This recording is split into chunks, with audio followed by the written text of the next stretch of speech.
You're not getting a better, more consistent cup because you're following the recipes without understanding why they work. You follow the recipe and do the same thing, and the cup still comes out different. That's not because you're missing a step. It's because a recipe can't be written for your coffee. No recipe is designed for your beans, your water, your grind size, or the condition of the coffee that day. In this video, I'll explain why this starts happening as you get better at coffee, why chasing more recipes makes it worse, and what actually brings clarity back. Because the next step isn't abandoning recipes. It's shifting how you use them so they actually improve the cup. Early on, recipes feel powerful because they provide stability. At this stage of learning, there are too many things competing for attention at once. A recipe narrows that field. It gives you a fixed frame to work within. So cause and effect become easier to recognize. That narrowing matters. It allows you to stay with one setup long enough to see how changes show up in the cup, instead of guessing at everything at once.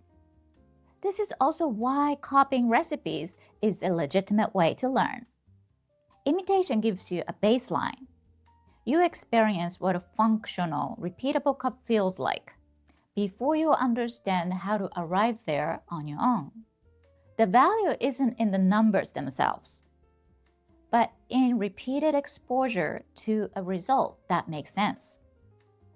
At this point, consistency in execution often does translate into consistent results. You change one thing, you taste the difference. Progress feels clean and linear. But this is also where something begins to shift. Because recipes work so well early on, trust gradually moves away from your own judgment and into the recipe itself. Not because you decide that consciously, but because the recipe keeps delivering. What started as a way to focus your attention quietly becomes the place where decisions get made for you. As your palate develops, your sensitivity increases. You start noticing the differences that would have gone unnoticed before. With that sensitivity, your expectations rise. Cups that once felt fine now feel slightly unresolved, even when you brew them carefully. So when a cup doesn't land the way you expect, the conclusion feels reasonable. This recipe isn't giving me a consistent result with this coffee. You switch to a different recipe. The cup changes. That confirms your palate is working. But the result still doesn't settle. One issue softens, another one shows up. The coffee keeps shifting, but it never quite feels resolved. So you try another recipe. That one improves one aspect and introduces a new limitation. Each change feels justified. Each outcome reinforces the idea that the answer must be somewhere else. This is where many capable brewers get stuck. Not because they lack skill, but because their sensitivity has grown faster than their ability to decide what the cup needs in that moment. This channel is about learning how to make these decisions yourself instead of chasing instructions. Subscribe and follow along to keep developing. At this stage, turning to more recipes doesn't feel careless. It feels responsible. You're serious about improvements. You're paying attention.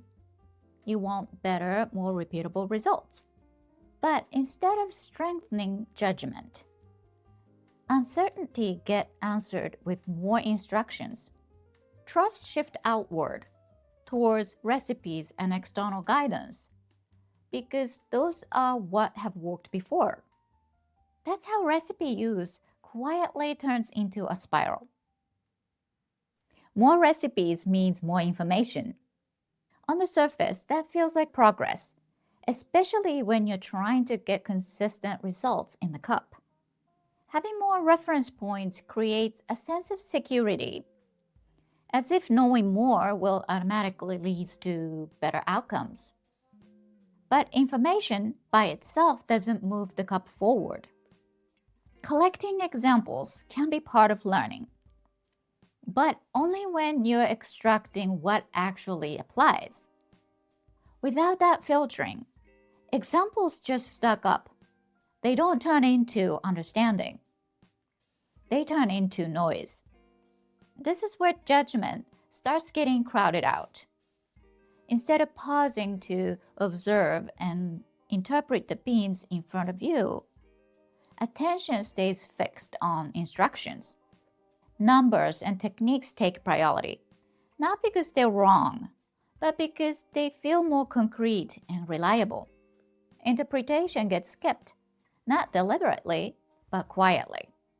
That's when consistency in execution stops producing consistency in outcome.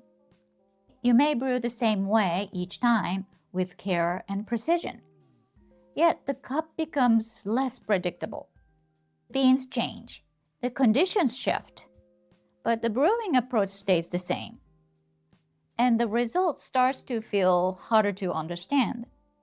At that point, adding more recipes can feel productive.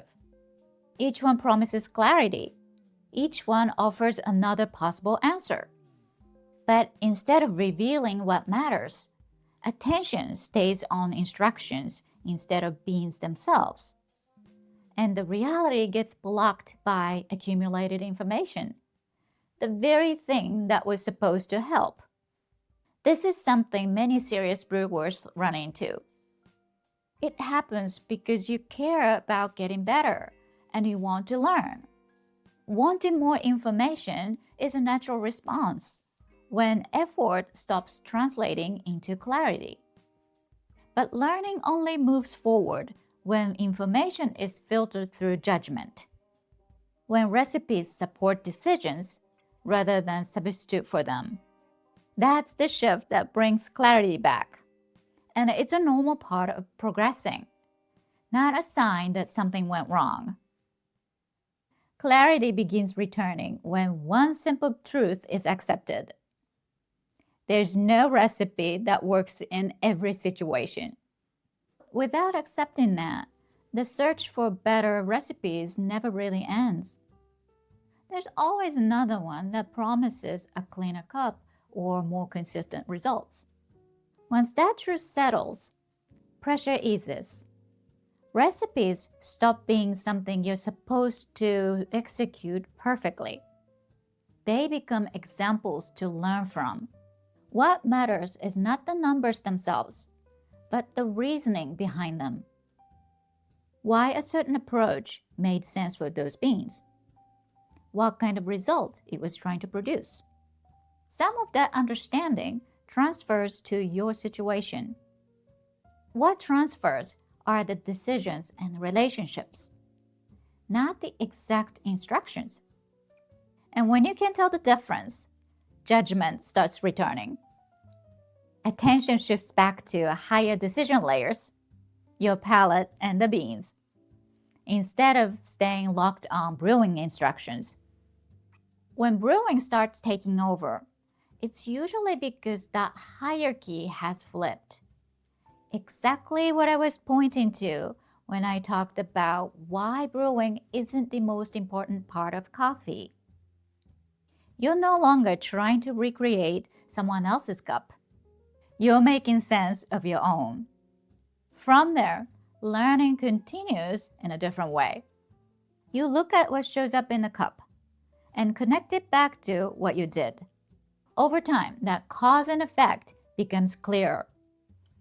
And adjustment stops feeling like guesswork. Instead of matching instructions, you respond to what's in front of you. Your beans, your tools, the conditions of the coffee that day. That's not chaos. It's control applied in the right place.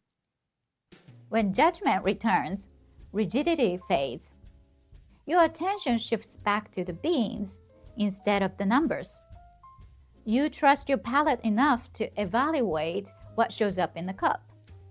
And you can make thoughtful adjustments the next time because you understand why this brew behaved the way it did. That's why the urge to chase more recipes disappears. You're no longer trying to escape uncertainty. You're working with it, deciding what the coffee needs today. And that's how you get closer to your better cup. Not by finding the right recipe, but by being able to make the right decision for the coffee in front of you. That's when coffee starts becoming clearer and more enjoyable again. Thank you for watching. Have a wonderful coffee day.